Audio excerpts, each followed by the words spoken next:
You awaken inside something cold, wet, and alive. At first, it feels like you're drowning in glue, but then the surface cracks and your body pushes through a membrane that tears apart with a sound like wet paper ripping. You tumble onto the ground, covered in slime, surrounded by air so heavy it clings to your skin like a damp blanket. The world around you is no world at all.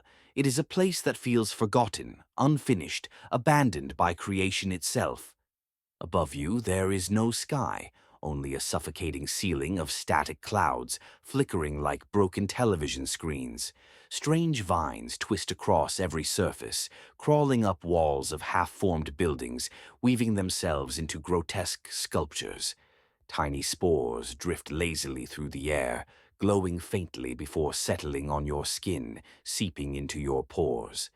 They taste like grief when they hit your tongue, bitter and endless, as if despair itself had been given a physical form. You look down at your body. Nothing feels right. Your arms are too long, bending at angles they shouldn't. Your skin is pale, slick, and shining with a thin film of slime that never seems to dry. You raise your hand to your face, but your fingers meet nothing. No nose, no lips, no eyes. Just smooth skin stretched over what should have been your features.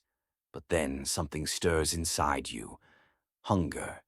You try to open your mouth, and suddenly your entire head splits apart, tearing open like a monstrous flower, blooming all at once.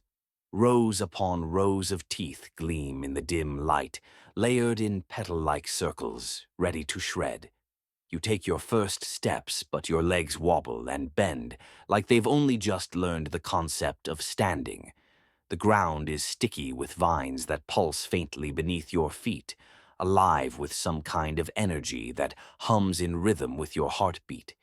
When you stumble and fall, the vines clutch at your skin, and in that moment you feel it. The connection.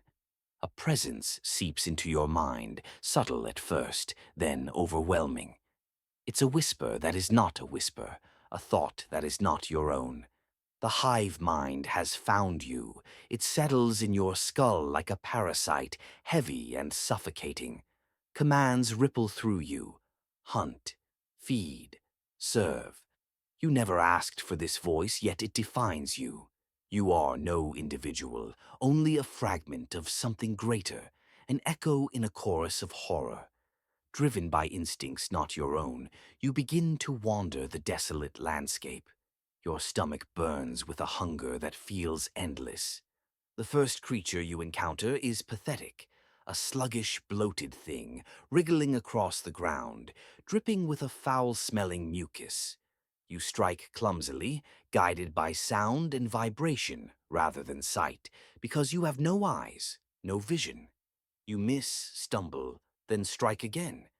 When you finally sink your teeth into it, the taste is rancid, like electricity mixed with rotting wood. But you eat anyway because you must. As time passes, you encounter others like yourself.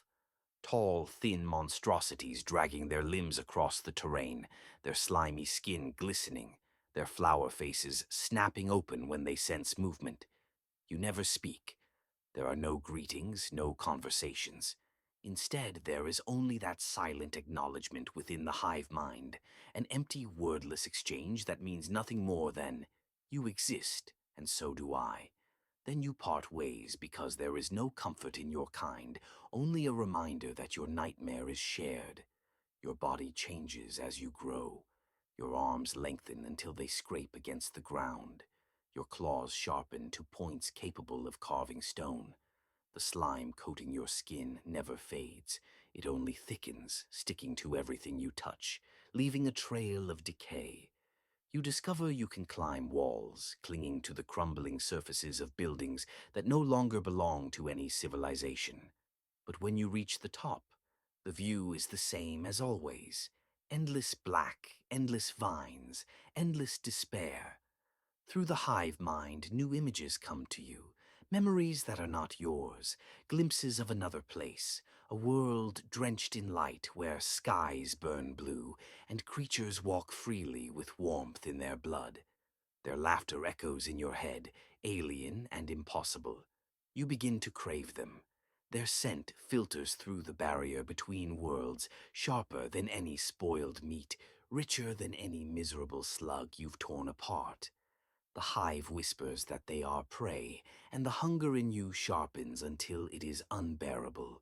You spend days, maybe years, pacing along the thin walls between dimensions, pressing your head against the invisible barrier, listening, waiting, hoping.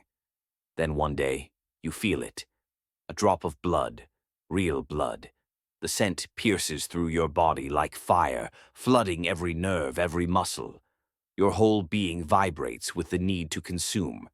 It is ecstasy and agony all at once, and for the first time you realize what you were created for. You slam your body against the barrier, again and again, until the world shatters like glass. The sound is not a crack, but a scream, reality itself tearing apart beneath your claws. The passage is ugly, jagged, bleeding shadows. You crawl through it with desperate eagerness, like a nightmare forcing its way into a dream. On the other side, everything feels impossibly alive. The air is warm, colors burst across the landscape in ways you can barely comprehend. Grass brushes against your feet, trees whisper in the wind, but most intoxicating of all is the scent, the overwhelming aroma of life. The creatures here look nothing like you. They are fragile, soft, unaware of what waits in the dark. You watch them, heart pounding, as their movements radiate heat that fills your empty veins with hunger. The hive mind surges in your skull, hunt, feed, serve. And for once the commands don't feel like a prison. They feel like destiny. You crouch low, your head splitting open into a blooming nightmare of teeth. In the silence, you can almost hear their hearts beating, so tender, so easy to stop. You lunge forward into the light of their world, and for them, the nightmare has only just begun.